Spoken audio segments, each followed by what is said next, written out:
Hello, map friends. How are you all doing today? I hope that you're all doing fantastically. I'm a little bit chilly. We've had a grey day today here, so I have this little blanket which you can see. It's very fluffy, and it's keeping me nice and warm.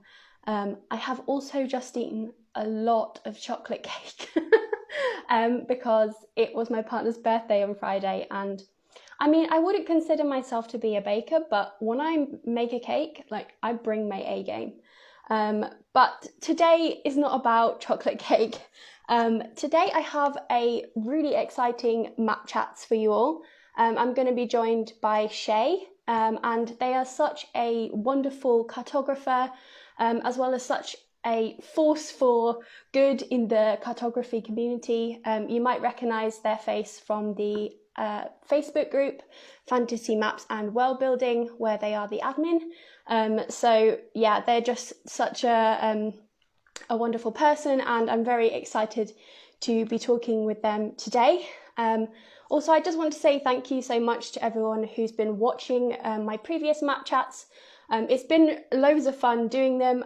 People are really getting on board with me talking to different artists and cartographers, and I've still got quite a few lined up for you until the end of March. So I've got my cartographers list of questions all prepared. Next week we're going to be talking to Josh from Hoskins Cartography. So get your thinking caps on about what questions you want me to ask him. And yeah, we'll just wait for Shea to add themselves to the live. Hopefully the connection is going to be better today. I don't know I think last time I was on my 4G or something, and it just wasn't working very well. But it was such a pleasure to talk with Fred the week before. Oh yeah, it's been Valentine's Day since then. I hope that you all had a really lovely Valentine's Day too. And Shea says that they are here. So if you just click on add comment, and then you can add yourself to the live, and I can add you in. But yeah, I hope that you all had a nice Valentine's Day. I can't even remember what I did. I think me and my partner have been watching Peaky Blinders. I don't know if any of you have seen that. It's basically set in like olden day Birmingham. I don't know if any of you really know the UK that well, but Birmingham has a bit of a reputation in the UK. But there's lots of like cool gangstery stuff going on in Peaky Blinders, and yeah, I didn't expect to enjoy it. I'm not usually into that kind of thing. But it's been really interesting watching it, and yeah, there's lots of great cool characters in there. Shea, I don't know if you can hear me. Oh, there we go. Hopefully, fingers crossed.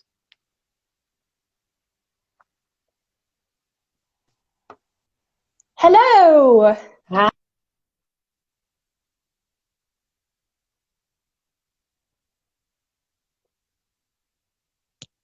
Can you hear me? Oh, yes, I can hear you now. Okay, there we go. Apparently I can't do this on my computer, so we're doing it on my phone. Congratulations, me. Technology, eh? It's all over the place. Absolutely. I'm just glad. It looks like the connection's actually not too shabby today. So thumbs up for us. Woo, go us. Yeah. Hello. Hi. How are you? I'm good. How are you? I'm good. I'm a little bit hyper because I don't know if you saw the beginning. I ate some chocolate cake. Now my pupils are like, it had confetti on the top as well. It was a masterpiece, if I may say so myself. Congratulations. I'm excited for you. Me too. So hello. Would you like to introduce yourself to the peoples of the internet? Absolutely. Hi, everybody. I'm Shea. I use they, them pronouns. I spend a lot of time drawing maps and drawing other things and advocating for mental health. And I don't really know what else to say. I like questions because they give me a chance to be a bit more focused in my responses.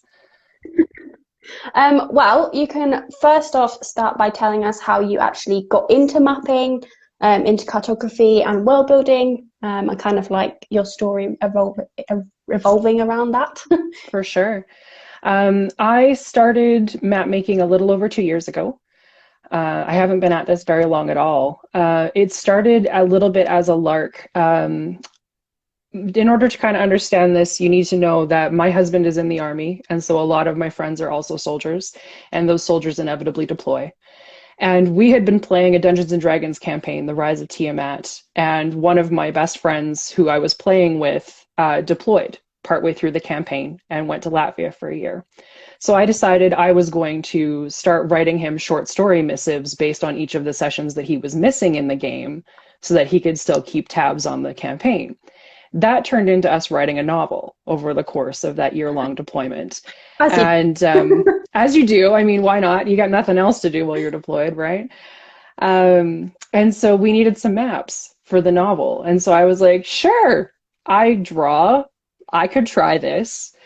And so I did. And my first map, I posted to Fantasy Maps and World Building and to the Tabletop Crafters group on Facebook. And they both kind of went viral. Which was a real shock because like I'd never done it before. And a lot of people were like, oh my God, do you have a Patreon? Are you this? Are you that? And I'm like, I don't have any idea what I'm doing. So I kind of jumped in both feet. I contacted Devin Rue, who was an absolutely incredible person to talk to, and was like, hey, you know, this is what's going on. And she's like, well, you know, if you want to do this, then commit to it. And, you know, you're going to need to like practice skills and you're going to need to prepare for dealing with the community, especially if you look like you're femme presenting. That's been a challenge for her that she was telling me about. I know you've had some issues with that too. And, you know, just be prepared to go on a ride and prepare to produce stuff consistently. She's like, you don't have to be high volume, but you need to be consistent. You need to have good style. You need to have integrity in your line work. She just gave me like all around really great advice. And I was like, you know what, this sounds right. Absolutely. This sounds doable. And because of my husband's work situation, we're in a very small town with an army base, on an army base. And I'm not able to work in my chosen profession. So I haven't been working because it's been very difficult to find work here. So he was like, you know, why don't you take this time and try to use it to develop your art, see if you can make this work. Like you've always wanted to be a full-time artist, so why not give it a shot and see what happens? His support has just meant so much to me because there's no way I'd be able to do any of this without him. But he's absolutely phenomenal in terms of being like, you know, do it. He doesn't know anything about art, so I'll be like, how does this look? And he'll be like, it's great, babe. That's wonderful though, you have that support from him. Yeah. 100%. And it's what's really lovely for me is like there's a possibility that we could be posted overseas or posted to other locations. If I can make this work as a full-time artist, my job is portable. And it kind of nips in the bud that army spouse continually restarting your life thing every time you get moved. It gives you stability. Yeah, absolutely. Absolutely. So that's great.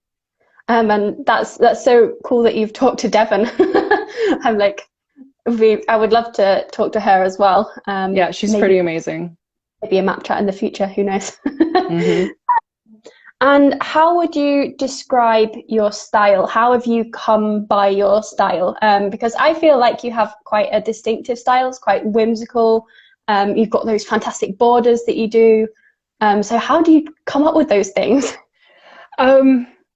How do I come up with these things? I started out when I was much younger drawing a lot of comic book style stuff because that was what was accessible to me. Grew up in a small town, really only had access to ballpoint pens, Sharpies, and X-Men comics.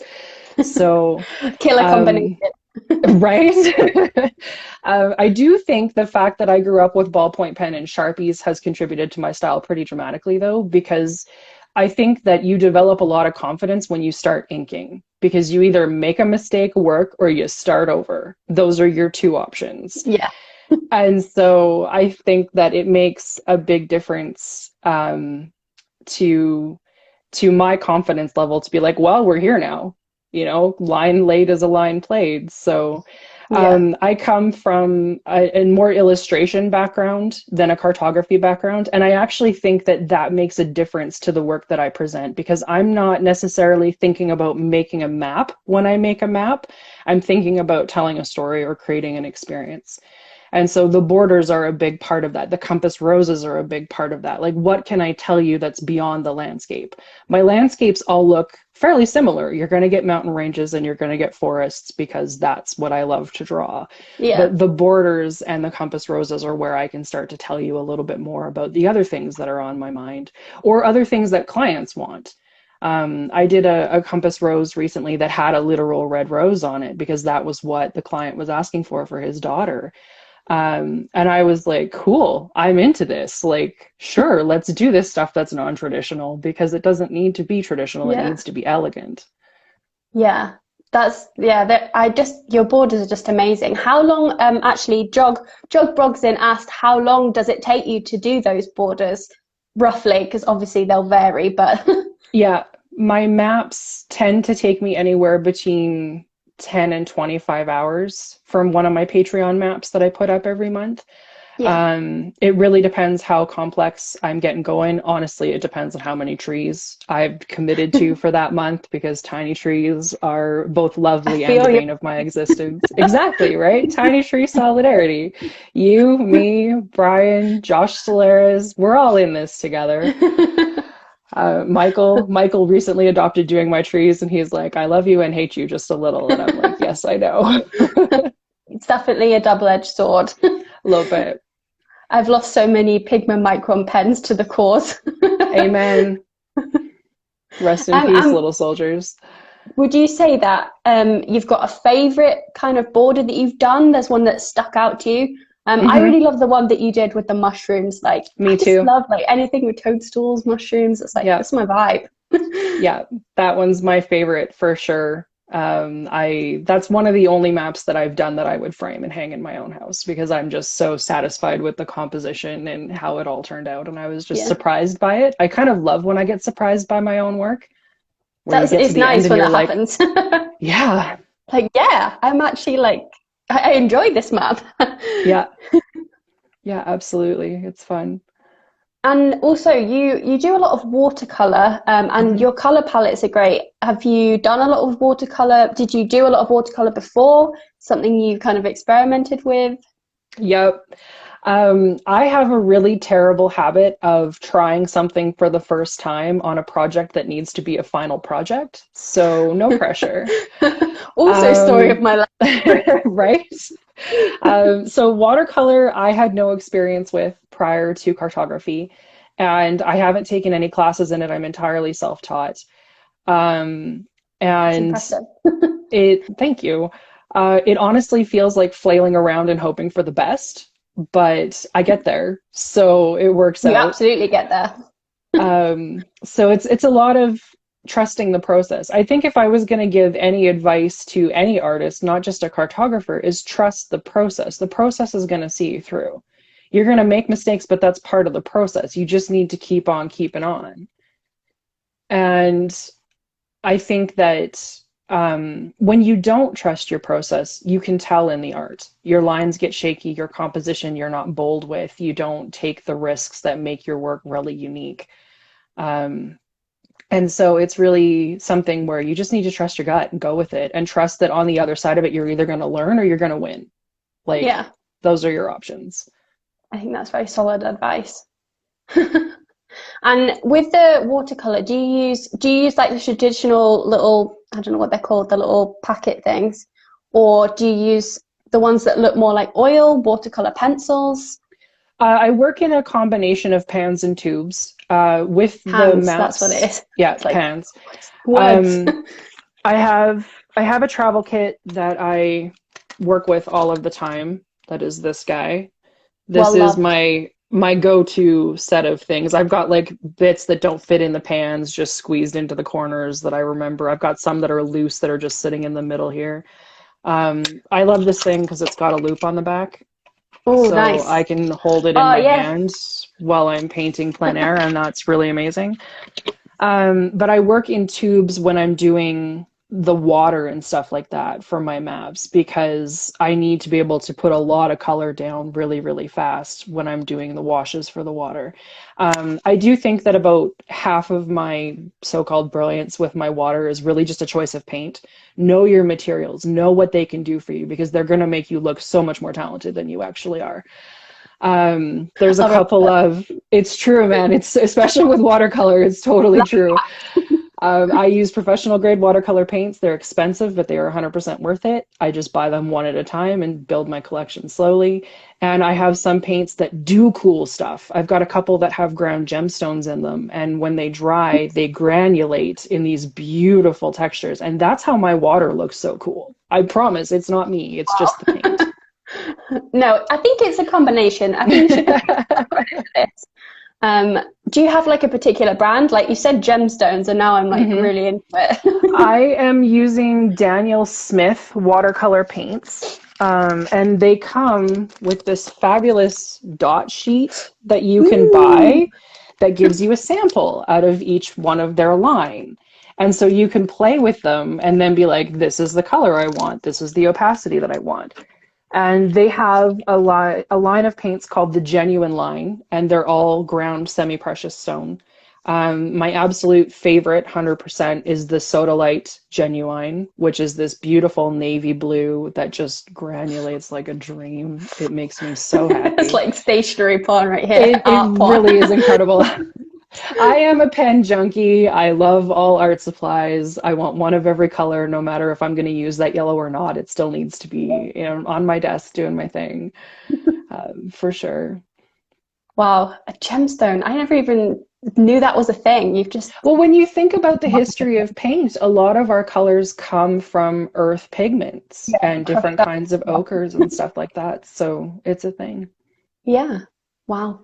That's so cool. I'm very excited now. And obviously you work kind of normally with traditional mediums, but I know that you've recently are a proud owner of a iPad. Yeah, yes? iPad Pro. And you've been trying your hand at some digital work. How's that? Oh my goodness.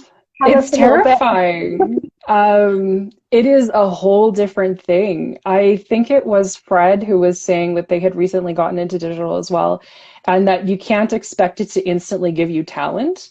That is so true. I feel like a rank amateur with this thing. It sets me back on my heels. It is so humbling. I'm not a very tech savvy person to start with, as evidenced by the difficulty getting onto the stream this morning. But it is one of those things where I wanted to try it. There's possibilities that I see in artists like Misty B, where you can zoom in and you can do these incredibly detailed location graphics and then zoom out and have them be beautiful. I did a map for a forthcoming novel that's not out yet, that all of the logos, it was the first time I'd really messed around with Photoshop, but all of the logos were designed separately, and then I Photoshopped them into the map, and I was like, I love how this looks, I'm obsessed, but I don't have the skills that I need to make that a thing. My comfort level is also very traditional media. I grew up drawing. And so there's something about the familiarity of that helps you relax while you're doing it. But doing it on digital, I have to remember about my layers. I have to remember about brushes and the constant flip back to the eraser and stuff like that. It takes me out of the zone right now. It's not as relaxing. It is work. A friend of mine is a neuropsychologist, and she's like, just think of all the brain endings you're forming by doing this new thing. And I'm like, this is what I hold on to. I'm like, I'm growing my brain. This is what we need. It's like, you go, little nerve. You go, little nerve. Absolutely. That's great. And have you been using any particular like resources to learn how to do it, or are you just like trial and error? I would say 70% trial and errors, 10% Bardo brush on YouTube. And also a friend of mine very generously lets me log into her Skillshare account. That's one of her ways that she supports me as an artist. She pays for the Skillshare and I get to use it. And so I've been trying to go through classes on Procreate through the Skillshare just to play with that and kind of see where it goes. I'm a huge proponent of finding classes, even in stuff that you don't do normally, and just seeing where that takes you creatively. I've been watching a lot of embroidery videos lately, a lot of fiber arts, a lot of sculpting. You never know what is going to impact your style. My mountains are probably the trademark of what I do. I think everybody who looks at my work goes, oh, I know who that is because of the way I do my mountains. My mountains come out of an acrylic painting class that I took a couple of years ago, where we use Japanese tissue paper to create shapes and shadows on the canvas. So you painted your base coat and then you put in this tissue paper and then you painted details on top of it and you added more things. But the tissue paper added this beautiful repetitive pattern to certain areas. And it wasn't mountains that I was painting at the time, but then I started drawing and I was like, oh, I wonder if I could duplicate this tissue paper pattern on this mountain. And I tried it and I loved it. And now it's a thing that I'm known for. So you never know what's going to translate just because you tried something, right? Play constantly.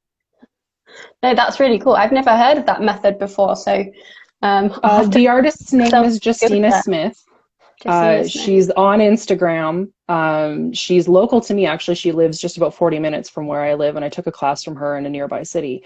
And her work is sublime. I love her. She works in acrylic and Japanese tissue papers with Japanese patterned washi papers. And I've never seen her stuff anywhere else. Like, it's just so unique. Love it. That's so cool. Lucky that she lives so close. Mm-hmm. That's really cool. Wow. So there's a lot of like different stuff that's kind of come into play in your work. That's really cool. And in terms of like your workspace, do you have like a desk area that you usually I do, and I can show it to you now that we're on the phone. I'm a little more mobile, so if you don't mind the shaky camera. That's okay. Shaky camera's okay. This. If I can get it out of the stand. There we go. Oh, all right. Curious about what people hate. So we're going to show you my dog first because he is under the desk. Oh, hi, Sax. This is where Saxon hangs out like 90% of the time. So precious. And then this is my desk. I have pretty. A constant disaster area. All of these pieces of art up here are either gifts that were given to me or they were pieces that I did in my single year of fine art education. And I hang on to them because they remind me that I can fail at stuff and still have fun.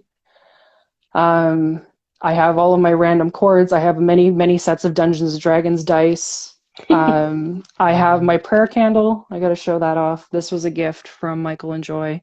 It's a portrait of Carrie Fisher, who is one of my favorite people in the history of the world. My randomly dying plants. My bookcase. All of my octopuses, because I have a million of them. Oh, I like the rainbow octopus. Yeah, that was a gift for me from my aunt. All of my sketchbooks from the last million years. Keep those. That's a lot of sketchbooks, but it's good to see the progression, I expect. It is, absolutely. And it's one of those things where you never know when something you did 10 years ago is going to become useful to you later. There's so many things that I wish that I'd kept. Because obviously I moved from the UK to Spain and I had to leave a lot of stuff behind. Yeah. And I had a lot of old, A-level, I don't think that means a lot to many people, but like my kind of college artwork, it was all kind of lost in translation. So, and now I'm like, I wish I could just see that thing that I did like 10 years ago. Yeah, absolutely. It's totally a thing. And like I did a lot of mixed media journaling for a long time too. So it's nice to go back through those and be like, this is what I was thinking or what I was feeling, or this was even the aesthetic I was really drawn to at that point in time.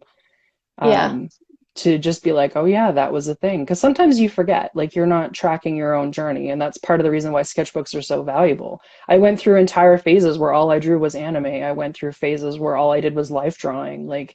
And it's interesting to see those seasons in your own artistic career.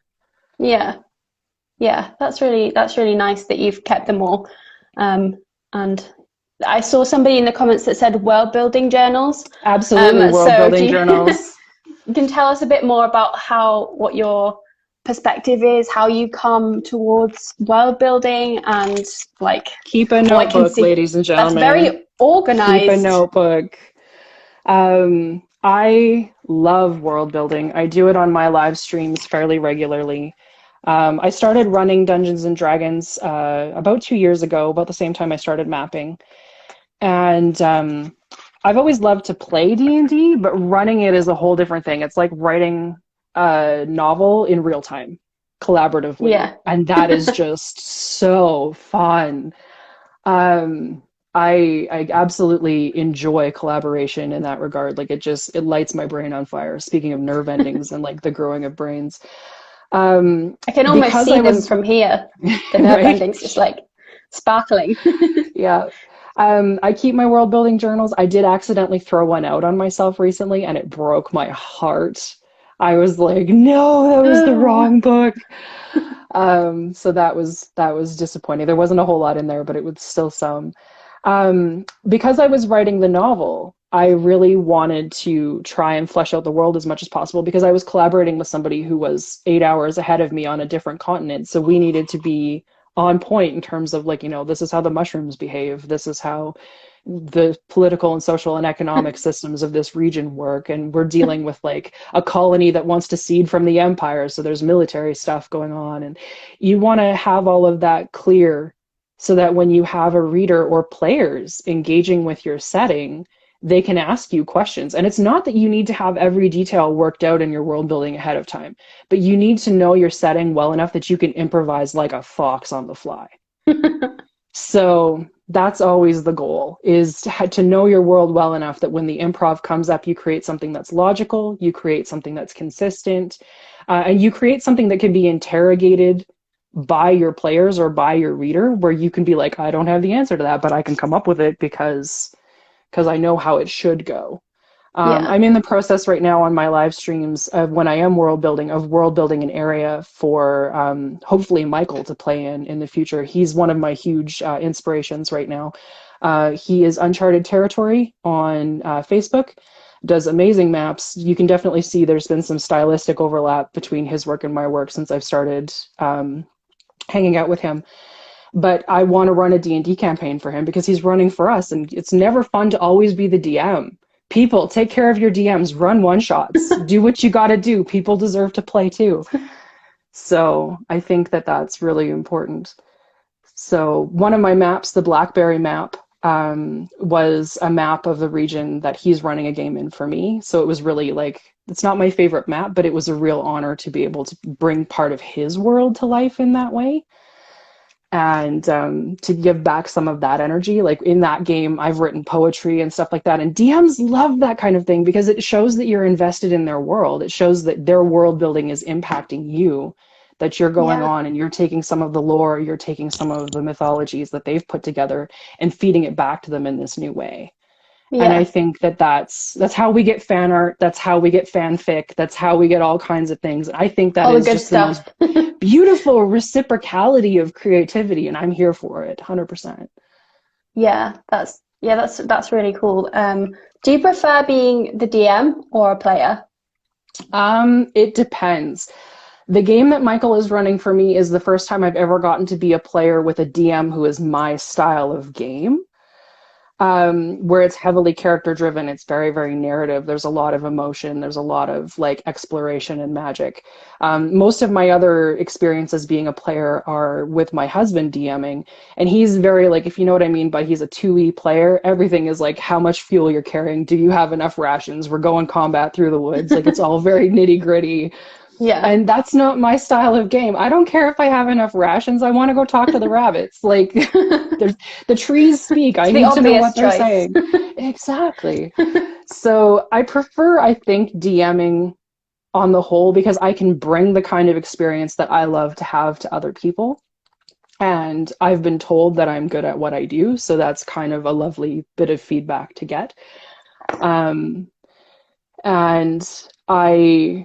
I love to be able to create experiences for people. I love to do it in my art. I love to do it when I cook. I love to do it by sharing music on Facebook. And I love to create authenticity. I love vulnerability, that ability to be real with another person. I have a personal policy of I don't lie. I may be tactful in how I give you some information, but I won't lie to you. So I think that kind of honesty and that kind of reality helps create something that's just a lot more genuine. And I think that comes through in like your friendships and the art that you make and the community engagement that you have with the people around you. I think that's Yeah. super important. Yeah. I just saw somebody in the chat ask percentage of commissions versus personal work. I do a lot of commissions. I'm lucky that way that it's been slow and steady. A lot of my personal work I tend to keep to myself because it tends to be pretty personal. But I do my Patreon map every month. Commission stuff tends to get sneak peeked on my Instagram when I'm allowed to, that kind of thing. Instagram is probably the best way to keep up with me, or Facebook. I'm constantly kind of posting there. But I am one of the fortunate people that commissions are fairly steady for me. I usually get 1 or 2 a month that take up a good amount of my time. It's kind of a double-edged sword because my work takes so long to do. I'm not someone who is very prolific. Yeah. I'm someone who I'm I only feel going to you. be able to do, in a Yeah. good month, 4 maps, because that's a solid worth of 40 hours a week on each of those kind of Yeah. thing. And so that is one of the drawbacks of traditional media, in my opinion, especially like if you mess something up partway, you got to start over. Like Yeah. Impractical Cartographer, I can't say it in Polish.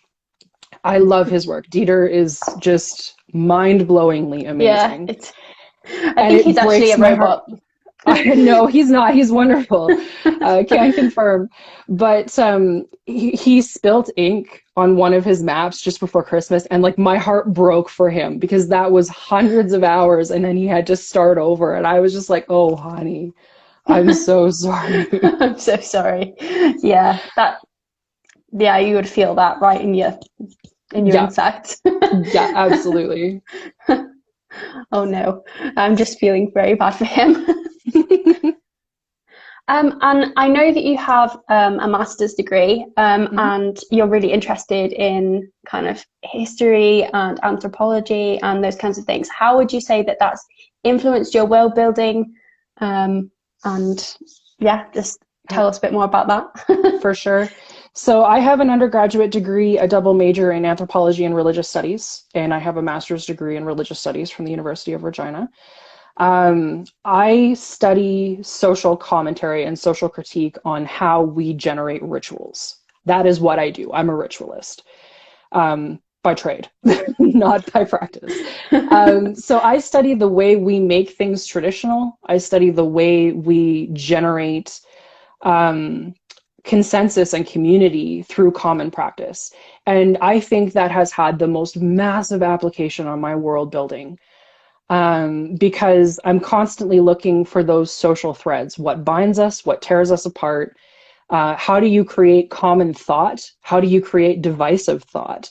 How do forces play back and forth off of each other when they can't reach consensus? How do you hit that majority, minority, middle ground? Is there a middle ground? How does that work? Yeah. I am completely fascinated by that. And I'm fascinated by it because we treat, might be a controversial opinion, but I'm willing to stand by it. We treat religion, especially in our societies, in a way that I don't think makes a ton of sense because it is a lens for seeing your world the same way that gender is a lens for seeing your world, that law is a lens for seeing your world, that economics is a lens for seeing your world. I believe that these are ways of operating and ways of viewing that completely change the things you find important, the things that you disregard, the things that you pay attention to, Yeah. depending on which of those you prioritize. And so for world building, you can literally change your lenses and it changes how you build your world completely. If this is a society that cares about age, what are the Yeah. natural effects of caring about age? If this is a society that is preoccupied with economics, what are the following effects from prioritizing economics? If this is a society that cares about supernatural beings in a religious context, what does that look like? Does that take the form of ancestor worship? Does that take the form of veneration of natural places, like in Shinto Japanese practice? Does that look like Catholic saints? How do you reconcile the Catholic saints as non-supernatural beings that are like all the questions, all the questions. but I think that's the key point of world building: is ask yourself the questions and figure out what drives your society, because all things will follow from that. Josh's daughter is waving and saying hi. Hi, honey. Hi. But I think like ask yourself the questions and then follow it down to the ground. Does having a primacy on economics change the way your money is shaped so it can be more easily transacted or counted? Does it matter? You know, all of these kinds of things can follow out of that and can give you that uniqueness, that vibe that you're looking for. I think I got off topic. I'm sorry. It's fascinating, honestly. I could listen to you talk about that all day. I feel like you may need to write another novel just about world building because you clearly have a lot of knowledge about this and it's really I care cool. about it a lot. It's important. It really is. Digging it. No, that's really fascinating, and a lot of those things I hadn't ever thought about. So now I'm going to have to just reevaluate world building. So thank you. It's something I spend a lot of time thinking about. And so your favorite cartographers? Oh my God. I mean, I wrote a list.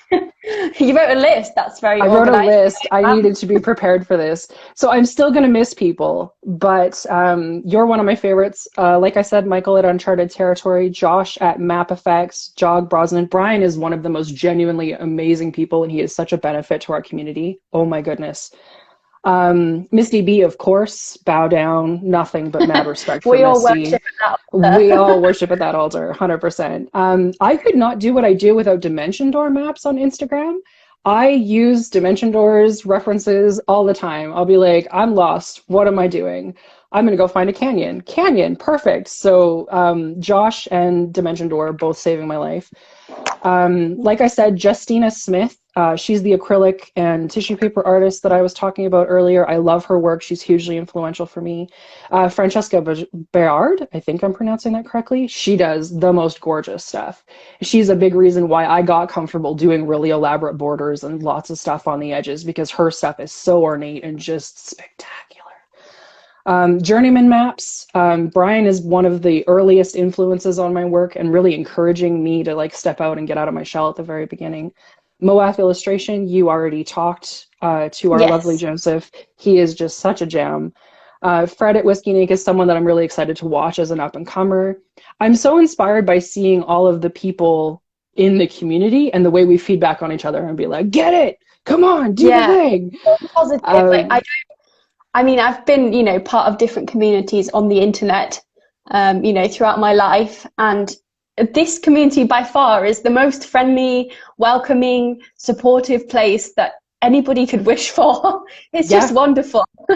Yeah, absolutely. Absolutely.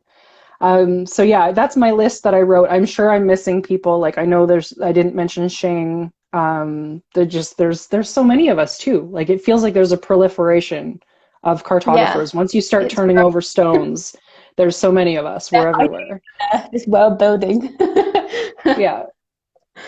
That's really just the thought of like Fred just hiding under a rock being like, hi guys. Just drawing a map, just sticking. Yeah, for sure. And so do you also kind of use different sources on the internet or books and things like for inspiration other than just like cartographers on the internet, things like Pinterest? I read a lot of Pinterest sometimes for photo references. I read a lot of books on like anatomical drawing and like botanical drawing, like the old school illustrative encyclopedia stuff just fascinates me. It's so gorgeous. I like to read books on world building. I have hit that point in my world building where it is rare that I encounter something I'm not already doing, which sounds a little arrogant, I understand. No, it's good. But it's one of those things where I'm like, come on, I want something new, like show me. And so being a voracious reader, I think, is always to your benefit. Flip through it, read through it. If it isn't useful to you, pass it on to somebody who's not as far along on your skills so that we can all keep growing. Like, this is part of how I view the world. No knowledge is ever wasted. It's always better shared as well. Yeah, absolutely. Absolutely. So I do read a lot. I've got Linda Berry. Speaking of inspirations, I got to show you guys her work. She is a huge deal for me. And I love her stuff because she always works on legal paper, that yellow, horrible legal paper. Ooh. And she just does the most really cool. beautiful, random, nothing has to be good. This is her book syllabus, from when she became an accidental professor. And I love her stuff because she says anybody can make art and there's no pressure to make good art. Just make the art, judge it later. Just put your pen down, make it happen, judge it later. And there are times when I get so wrapped up in producing something beautiful that I forget that I'm just there to have a good time. And I feel like coming onto Instagram and coming onto Facebook is a double-edged sword, because you get to share with the community, you get to build community, but you also kind of get trapped into what you're doing, especially if you're good. People are like, oh, I want to see more of that. And that's cool, but it also doesn't leave as much room for expansion or trying. Like I remember, I think it was you and Joseph and you and Fred both referenced the fact that I always seem to be doing something different. Well, I am. I don't want to be bored. Boredom is abhorrent to me. I can't do it. But also I feel like if I stay still and start to rest on my laurels, that I'm going to become stagnant and I won't push myself because I'll just keep doing the one thing that I'm good at. And I don't want to do that either. That's not fun. No, I think that is, I've said that to many people, that you're somebody that I admire, that you try so many new things, and always seem to pull them off as well. How dare you?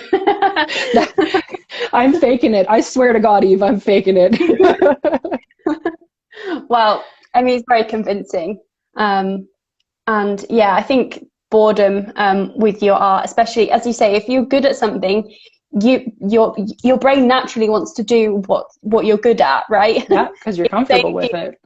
Because you're comfortable, you're good at it, people like it, so just do more of that. And it's very easy to get stuck in like this map train where you're just doing the same thing over and over. Vexillation just said routine kills creativity, and that is so true. Although to be said, there's something to be said for structure. Routine is a problem for me, but structure is really good. I get up, I have my coffee in the morning, I come to my desk, I work. I have my break for lunch, I come back to my desk, I work. And I can be writing, I can be world building, I can be drawing, I can be doing whatever. But that structure of I have my coffee, then I work. Having a quitting time. The quitting time is so difficult to do in a world of social media. People will message me about commissions at 3 o'clock in the morning and wonder why I haven't responded by 7. And it's like, guys, let's be reasonable. Yeah, right. We're going to blame it on the time zones. But it's 100% something where you have to take care of yourself too.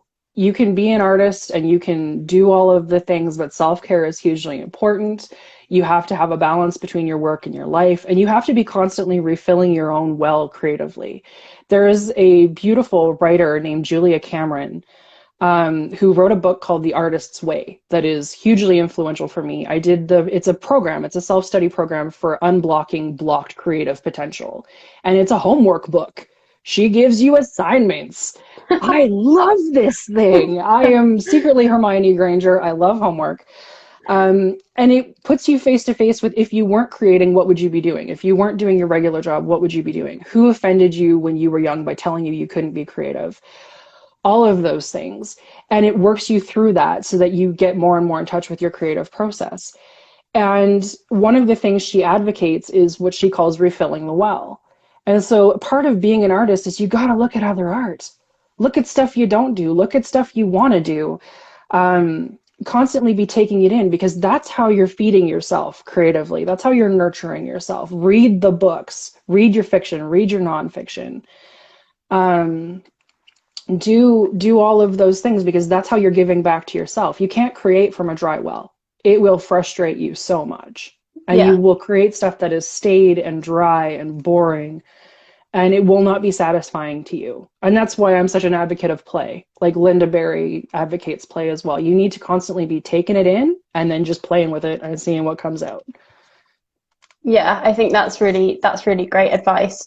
And it can be really, my mama has an analogy similar to that she says you only have so many spoons. And every time you do a task or try to, do something or interact with someone, you give that person or that thing a spoon. And at the end of the day, you have less spoons. And sometimes you give away too many spoons. You're in a spoon deficit. You have to find a way to get those spoons back. 100%. And those spoons are really important. And people should value their spoons and make sure they look after the wash. Make sure you do the washing up. Don't just keep Yeah, buying more spoons because it's not gonna be doesn't sustainable. work that way. Washing them up, and trust me, washing up is not nobody's favorite chore. No. um, so, what role, kind of talking about mental health, which I know is something you're really passionate and advocate for, talking about a lot. What role would you say that creativity plays in your mental health? And also, in terms of, I know that you do commissions, do you think that creativity and doing paid commission work is really compatible? Yeah, kind of your thoughts on that. Okay. So I guess the first thing to know about mental health is again, in that spirit of honesty, I have been diagnosed with bipolar. I am someone who lives with that. I am medicated for it. I deal with that on a daily. I have a huge problem with the idea of the crazy artist as exemplified by Van Gogh because he is a major exception to the rule. Mania will drive you through some wild things. I have so much sympathy and empathy for what he went through. Most people with mental illness lose their creativity to the illness. For most people, it saps your energy, it saps your ability to create, it saps your joy in the creative process. And I think for a lot of us, the giving up of too many spoons means we don't hold the reserve of spoons for our own selves, for our own joys, for our own patience. My creative process is a double-edged sword in terms of the mental health stuff, because if I'm taking good care of myself and if everything is going the way that I want it to go, I can create. I can handle commission work. I can do personal work. I'm much more prolific. But if my mental health takes a dive or I spend more energy taking care of other people than taking care of myself or anything like that, I lose my productivity. My stuff gets flat. I stop filling the well. I don't have the Yeah. energy anymore to reach out and to do the things that nurture me. And I think on one level, commission work is both a benefit and a boon because commission work gives you parameters that you can work in that give you very defined structure, and that can be really, really great. But it can also be stifling because then what if I want to try this thing? I've got this new idea and I'm a fizz with it.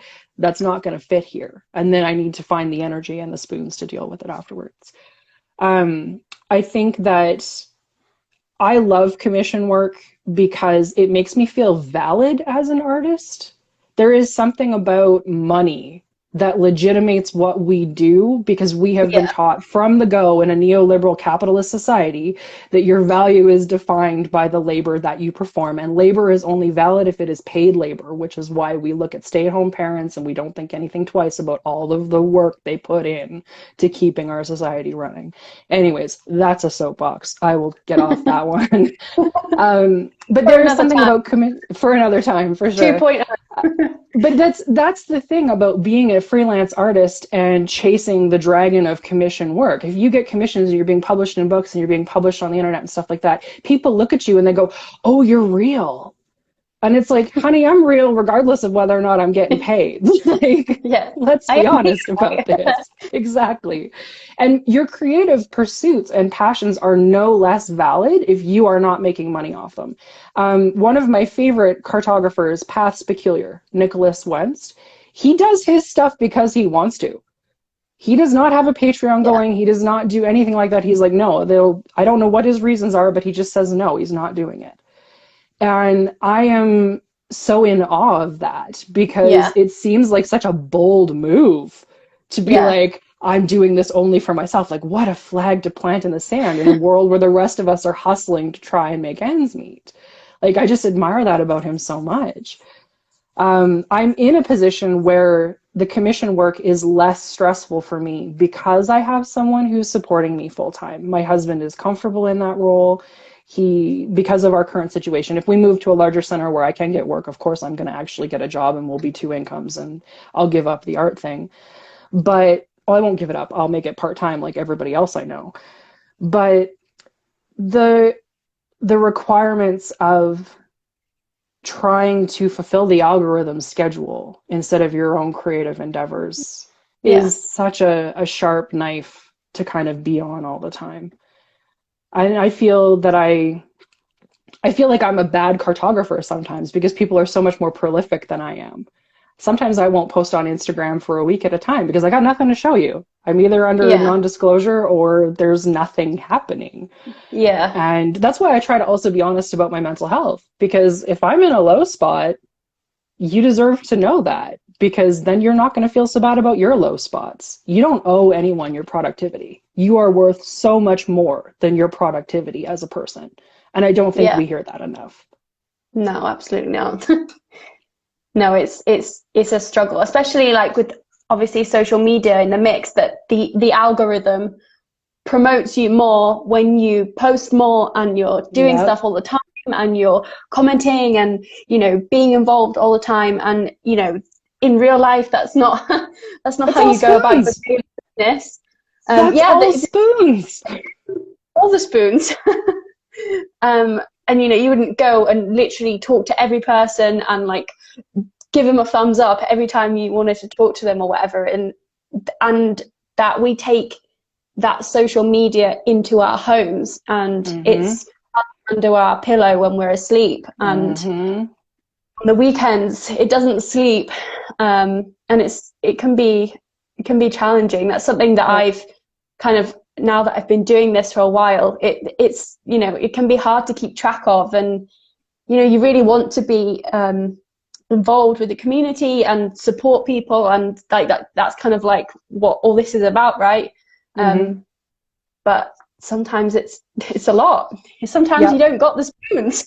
Nope. And you don't, sometimes you shouldn't be giving those spoons away even when you have them.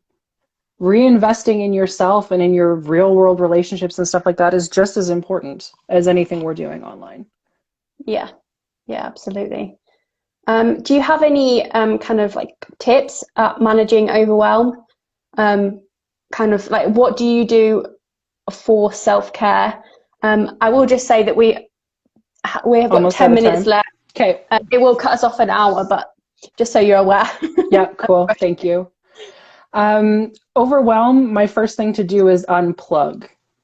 If I am overwhelmed, I go off of Facebook, except for my personal profile. I will keep my personal profile open. But I stopped posting on my main page. I stopped posting in my fantasy maps and world building group. I stopped making myself accountable to other people because that lessens their ability to put demands on me until I've recharged my batteries. I connect with people that I find low stress and who inspire me or who just advocate for me to take care of myself. Like my husband is currently away on deployment. And so I have a group of friends who are just like, hey, did you eat? You know, like, I know you're terrible at this. Did you eat something today? And having that kind of care when you can't necessarily care for yourself is such a big thing.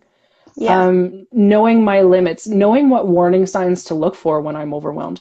If it is hard to make coffee in the morning, that is a sheer sign that I am doing too much. And sometimes yeah, it took me such a long time to realize that. Like if the coffee making it takes 4 steps and I'm feeling exhausted by step 2, maybe it's a good day to not be on the internet. Maybe it's a good day to not even pressure myself to draw. Maybe it's the right day to do my laundry or whatever, or just sit on the couch. Some days, that's all I can do, straight up. And yeah, if that's what needs to happen, that's what needs to happen. And forgive yourself for it. Give yourself the compassion. Treat yourself like you would treat your best friend. If you saw your best friend going through what you're going through, what would you do for them? And then turn that inside. We are yeah, our own worst critics. We are so hard on ourselves. We are constantly pushing ourselves to produce and to have everything picture perfect the way that we've been sold this bill of goods it's supposed to look like. That bill is false. Dismantle it, take it yeah, apart, build what serves you. And it doesn't have to look like everybody else's. I wanted a big life. I was married before.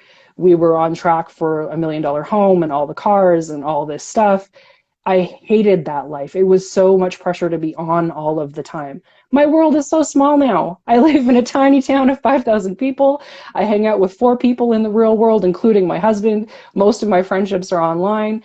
But you know what? Life is quiet here. I don't have the pressure of driving in traffic. I don't have the pressure of shopping in stores that are full of COVID people or non-COVID people, that Schrodinger's box of COVID. yeah, But just take it one step at a time and figure out what matters in that moment, because you'll know. yeah, You know yourself best. Don't let anybody tell you differently. And if it feels right to eat a donut and sit on the couch, do that. If it feels right to go for a walk, right. But if it feels right to go for a walk or to do some yoga or to pick up a pen or to phone a friend or whatever, you're going to know. And so I'm super in tune with what I'm doing. I know myself so well, and I've had to, because I've had years of having to figure out a brain that is actively working against me.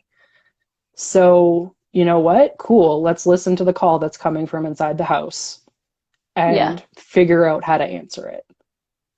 Yeah, I think that's really solid advice. And so there's so much in society that tells you to not listen to your intuition, and that really, if we truly listen to ourselves, we know what's best, even if sometimes it's uncomfortable to sit with those things. So I think we've got 5 minutes left, so we're just gonna finish on this question.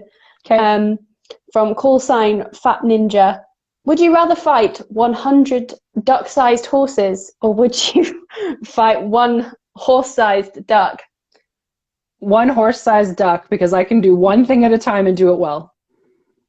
Dividing my attention never goes well for me. Well, if I ever see a horse-sized duck, then I'll let you know. Yeah, let me know. I'm here for it. We'll make it happen. Okay, well, that's perfect. Thank you so much for coming on and talking to us. You've been so eloquent, and just a fountain of knowledge. And thank you so much for having me. Yes, well, I hope that you have a good rest of the day. I will put a link to your Patreon, and if you have an email address or something, I can put that in the box down below so people can find you. I hope that you have a good rest of the day. Thank you so much. Next week, I'm going to be talking to Josh from Hoskins Cartography. So stay tuned next week for that map chat. Okay, sounds good. Thank you, Eve. Thank you. Bye. Okay, bye.